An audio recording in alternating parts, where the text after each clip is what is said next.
日前，资深艺人白冰冰因无酬担任观光大使，却被酸摧毁质感，引发论战。而白冰冰也透露之前发的《可以哭别认输》一书在大陆开红盘，被片商相中，将改编成电影，开拍批号已申请获准。饰演她的人，外传是金马影后李冰冰。对此，李冰冰也做出回应了。白冰冰2年前推出《可以哭别认输》一书，回顾60年来的人生历程，自己一路哭着走过来。她也自曝回忆是件痛苦的事，这本书会是我最后一本自传书，以后不再写了。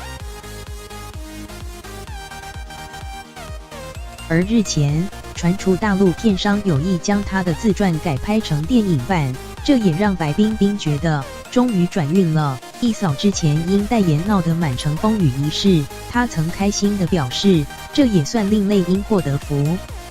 不过，针对传出女主角将由女星李冰冰接演，新浪联系李冰冰的工作人员后，对方打脸回应假消息。